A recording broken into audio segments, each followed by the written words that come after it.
Hello everybody, welcome to lecture 21, covering PDH, pyruvate dehydrogenase, and the citric acid cycle. Haven't posted a video for a bit. I've had my own stuff with my own exam, so apologies for that, but I'm going to try and smack through all four of the lectures that I missed today. So, go ahead and get through it. So, in light of the exam, that was quite difficult, if you ask me. It was not the easiest test in the world. Reasonable content, yeah, but the timing was definitely not in your favor, so I don't blame you guys for having a low average on that one. That was a pretty bad exam in terms of the time constraints. Um, Something you probably see more in like Biochem 426 if you take that class. That first page is very much like a representation of what I had on my third exam in Biochem 426. So, um, all that to say that you should definitely remember different how those different techniques work and how to calculate slope, and then you have to plot curves, right? Anyways, so we're gonna go ahead and talk about this. So obviously, when you have pyruvate anaerobic respiration, eventually you end up with this. Okay. And it occurs in three major stages. We have to first produce acetyl-CoA, which is where glycolysis comes into play, right? We have to oxidize the acetyl-CoA, which happens in the citric acid cycle, and then we have to use the electrons carrying the electron carriers from citric acid cycle to power the electron transport chain and produce ATP. And that generally looks like this. So I would say like this gray area here is this here. The acetyl-CoA oxidation is like this area here, right? And then the electron transport chain is obviously like over here. It's not really shown here, but you get the idea. This stuff's not that important. I mean, tricarboxylic acid cycle is another name for us. And this is the first what's it called? The first intermediate in this. I'm pretty sure this is citrate, if I'm not mistaken. So 3 carboxylic acids, right? That's why it's called tricarboxylic acid cycle. So also called the Krebs cycle, if you've heard in like a lot of high school bio and stuff like that. So yeah. I will say that all of like the so citric acid cycle, pyruvate dehydrogenase, those all occur in the mitochondrial matrix, right? So all of this is in the mitochondrial matrix. The electron transport chain itself is kind of like in the inner membrane of the mitochondria, so it's a little bit different. But remember, the mitochondria has an outer membrane and an inner membrane. This occurs in the inner membrane. So we say that pyruvate is oxidized in the mitochondria, right, to acetyl-CoA and CO2. So it's oxidized, right, because this CO2 is being released, and that CO2 gains an extra CO bond. So like basically what happens is that this group here decarboxylates, and you end up gaining another bond to this O. So it ends up getting a double bond. This H ends up disappearing, right? So you end up with a you basically end up with a oxidation of this reaction here, where it's a decarboxylation. But yeah, right. First it has to be transported in the mitochondrial matrix. The MPC. I don't think this is too important for the actual exam. You can keep it in mind. It's not going to be that big of a deal, though. I don't think so. I just know that like it's a proton coupled pyruvate specific symporter. So symporter meaning that it's a channel, right, that brings in two things at once. So it brings in pyruvate and it also brings in H plus at the same time. And antiporter is the opposite direction, right? Antiporter would do something like this, right? And then something over here. But this is a symporter, so it's doing this, right? So yeah. So the pyruvate dehydrogenase complex, very brief overview. This is what that reaction looks like. So basically what we're doing is we're going from pyruvate to acetyl-CoA. And what you'll notice is we lose a CO2 in the process, right? So this CO2 ends up leaving, and we end up with a 2-carbon structure here. So that means these are the 2 carbons that are actually present, right? So we're losing 2 carbons. And if we're losing 2 carbons, that basically means that we have to get rid of this, right? And then we have to attach this CoA on, right? So simply put, we are releasing the CO2, right? And we're using this S here, right? To basically do like this nucleophilic attack. So this comes here, this comes off basically, right? And then those electrons, these electrons here come in and basically attack here or something like that. You can think of it like that. Not quite that, but you get the idea, right?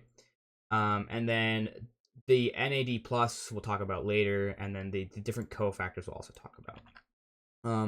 And the complex is split into E1, E2, and E3, which we'll talk about, and the delta G prime knot is very negative, which makes sense, right? We need to be able to actually do this spontaneously in our cells, so yeah.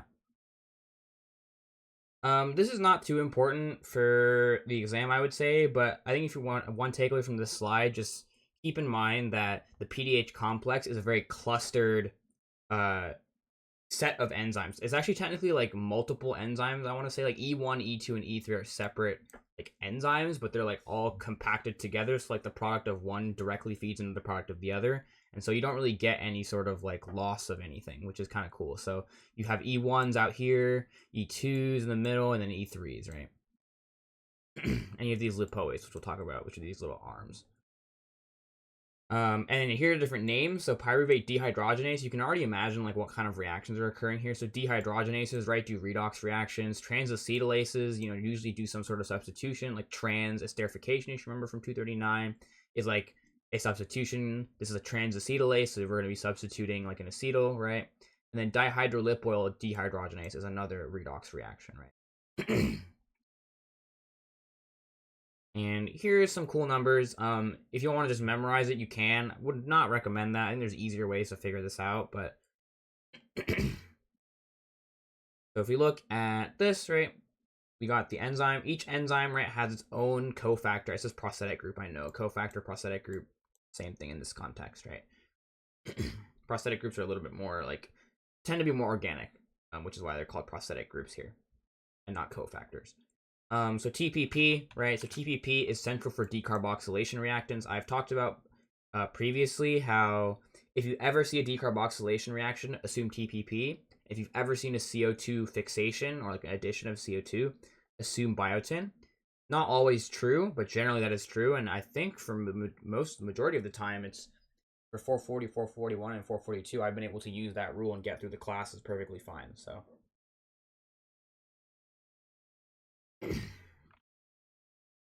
So, and the other thing is to substrate. So you have the prosthetic group, the enzyme, and the substrate, right? So enzyme 1, right? So E1 uses TPP to decarboxylate, and it has pyruvate as its substrate.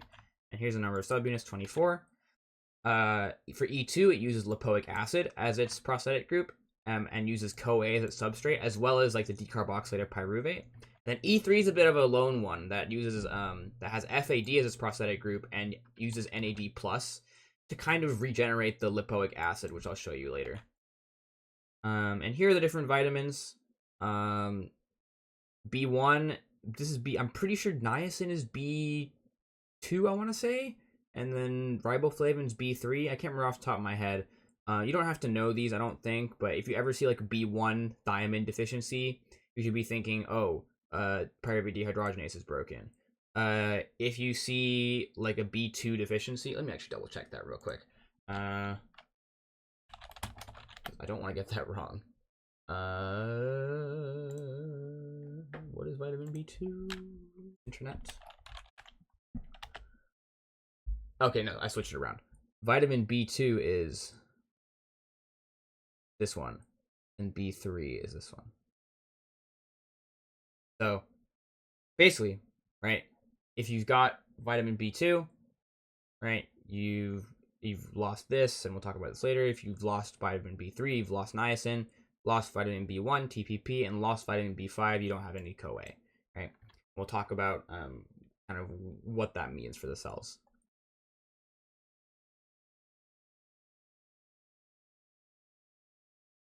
Right, so here's the good old cofactor and coenzyme. So the big thing is cofactors are more general, and then coenzymes are organic, right? So cofactors, organic cofactors, non-protein compounds, right? And the composition can be inorganic or inorganic for cofactors, and then always organic, right? So those are like the main things I would say. And like here's some examples like magnesium, zinc, iron, different vitamins, um, B6, B12, NAD plus, FAD. Can't actually remember what B6 is, but a cobalamin, B12. You talk about this in 441. NAD plus, right? AD, so FAD, vitamin B2, NAD plus. Yep, NAD plus B3, right? So stuff to keep in mind. So I would you keep this in mind. Just it's just kind of important to know, or like it's not really important. I guess it's just helpful to know. It's just like extra knowledge that you can keep from the side, right? In case you need it. So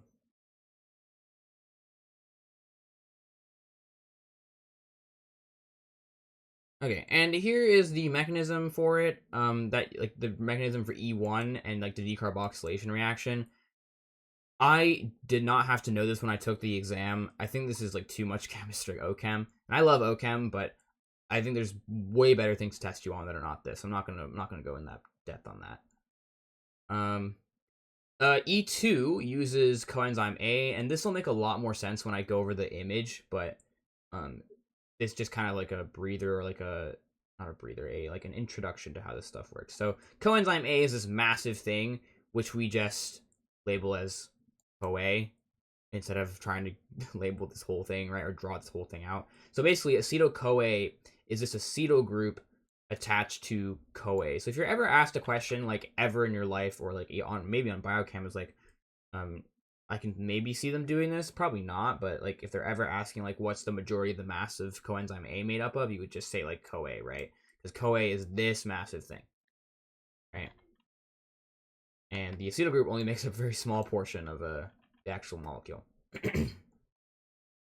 But basically, right, this once the decarboxylation happens, right, this thioester group, this group here, acts as a nucleophile and attacks this kind of carbonyl group here after the decarboxylation of pyruvate to form acetyl-CoA.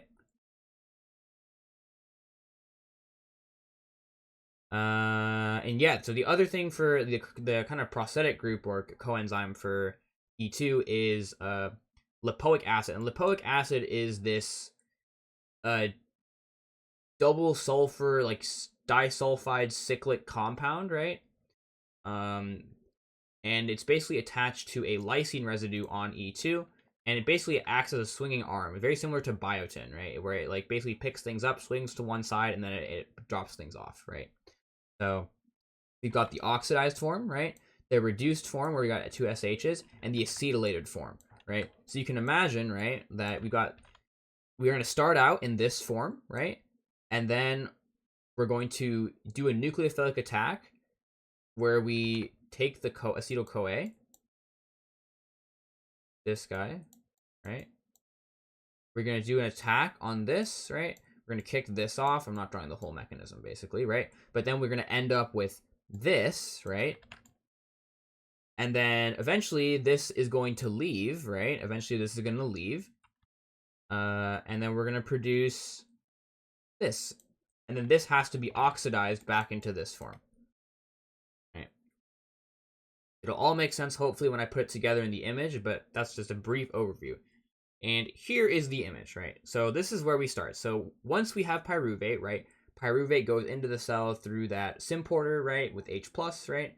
And then it gets turned into, it gets decarboxylated by E1, right? This is E1, right? This yellow bit here is E1, where decarboxylation happens, where TPP assists with the removal of this CO2, right? So this CO2 leaves. And then once that pyruvate has been decarboxylated, it's going to be attacked by this lipoate right here. You can see how it's like going in a circle, right? Going this direction, right? Oh, I messed my, yeah.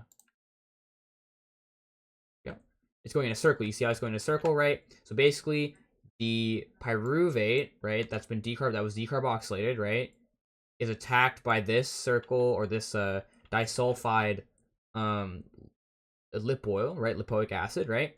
To form this. And then from there, we take CoA, right? And we do a transesterification, right? So the S, right? This S attacks here. This comes off. And you release this into the mitochondrial matrix. And now we're left with this on our enzyme. So that's for E2, right? And then in order to regenerate that, what we do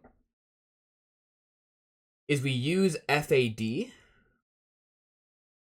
to oxidize it, right? So we're oxidizing it back to this, right? Because FAD is an oxidizing agent. And FAD gets turned into FADH2. But then we need to regenerate the FADH2 in order to do this process again and again, right? Because if you don't regenerate the FAD, then this process just stops happening, right? So to regenerate the FADH2, we use the NAD plus to oxidize the FADH2 back to FAD, and the NAD plus turns into NADH and is released into the mitochondrial matrix, where it can actually become a electron donating group to, or like electron carrier for the electron transport chain. Hopefully that makes sense. This is a pretty complex enzyme, but I think if you understand how the reactions work, it's really not that bad. And this is just the same slide again. Here's more, just more images of that. I don't think all of these are very important. I'm gonna be honest with you. I wouldn't worry about these too much. Like they just talk about a bunch of these. And here we're actually going to the Krebs cycle, which is a bit different, but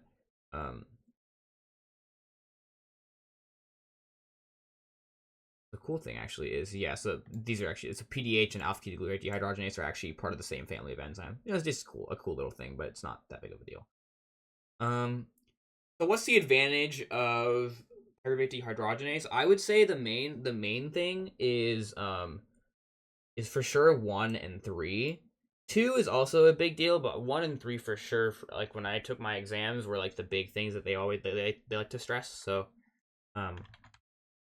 for substrate channeling, the idea is that the product of one, like E1, E2, and E3 are so close to each other, right? That when E1 produces a product, it immediately feeds into E2. When E2 produces a product, it immediately feeds into E3, right? It's a very efficient movement between enzymes, right? No loss of product. For this, right, the idea is that like when you basically by tethering, right, or like combining reactants together, using the enzymes, right, we make the reaction faster, right, and it increases the effective concentration. I wouldn't stress this too much. Cool to know and might be helpful, but I think there's other more important things.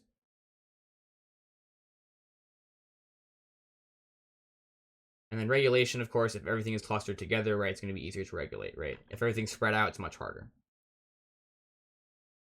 And here we go, covalent modifications of PDH complex. So you guys talked about insulin and glucagon, right? And we know that pyruvate dehydrogenase complex, right, that is responsible for helping us produce more ATP when oxygen is present, right? So when oxygen is present, right, we're going to do a bunch of this aerobic respiration and all that, right? But we're only going to do like this ATP production, right, if our ATP is low. So you can imagine, right, that if ATP is high, there's no need to do this respiration process, and we actually inactivate the complex, right? And if you remember insulin and glucagon, right, what does insulin do? Insulin, right, tells us to use up glucose and store glucose, right? And glucagon tells us to make glucose because we're actually starving, right?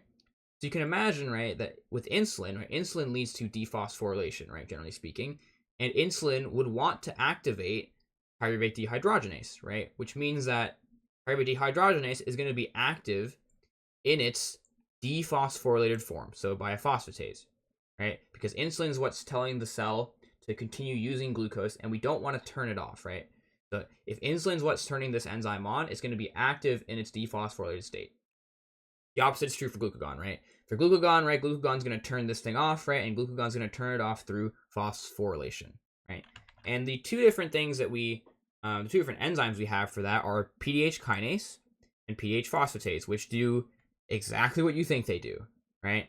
So PDH kinase, right, is stimulated by glucagon, right, and it turns off the kinase, and insulin stimulates PDH phosphatase, and it activates the PDH. So things to know, right? There's other things as well. So PDH kinase, for example, right, is actually activated by things like ATP, NADH, acetyl-CoA. Makes sense, right? These are things that signify high energy, and then it's inhibited by things that signify low energy. So ADP, NAD+, and pyruvate. And the other thing that you should know is that,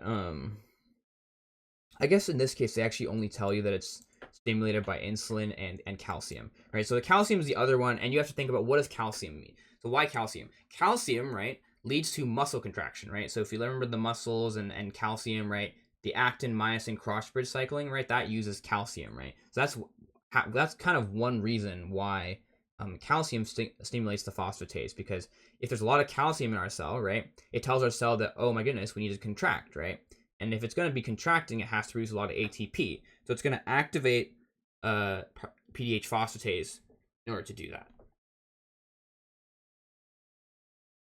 There's also transcriptional regulation, and it's funny that they actually talk about HIFs here. We talked about it in 442 when I took the class, which is fun.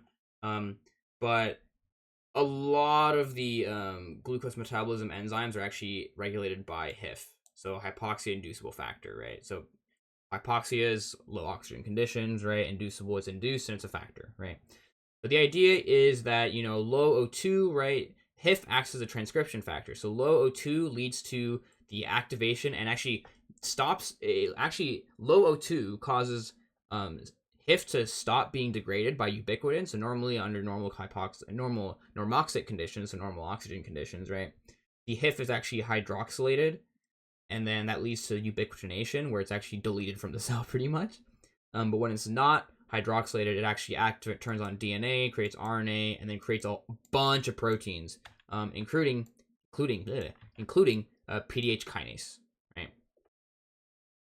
Which actually inactivates PDH, right? If I remember correctly.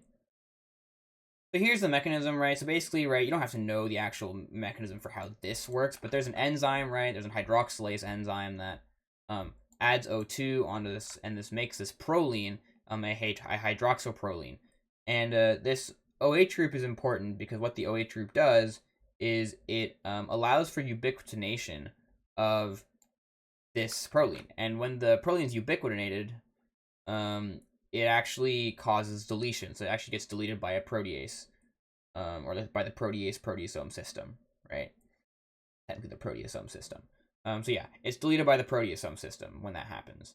And that's kind of the main important thing that you want to keep in mind for this. So if you look up here, right, we've got prolines, right? We've got the HIF1 or HIF alpha here, right? Under normoxic conditions, it's hydroxylated and then it gets deleted. Under hypoxic conditions, there's no hydroxylation, it's not deleted, and it's allowed to act as a transcriptional activator for a bunch of these enzymes here.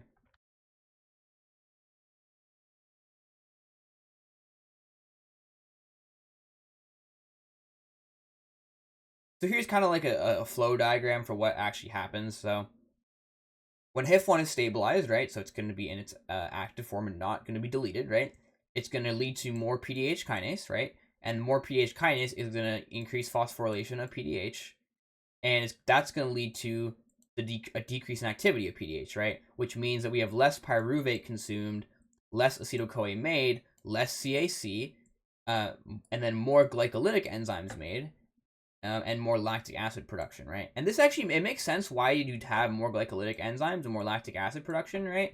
Because if there is no oxygen, right, there is no reason for us to go through citric acid cycle and electron transport chain. So instead, we're going to focus on doing as much glycolysis as possible to try and generate as much ATP from glycolysis as we can. And that in turn leads to a bunch of lactic acid, right, which leads to a pH drop of your blood and all that, right?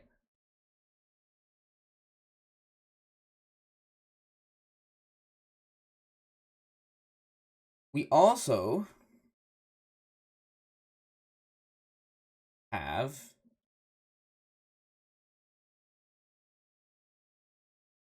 this. So HIF1, right, also stimulates production of different growth factors. So of vascular endothelial growth factor and erythropoietin. And actually, you need to know erythropoietin for the MCAT. So if you're going to take that at some point, there you go. That actually helps with basically erythropoietin is for red blood cell production, which is what erythrocytes are.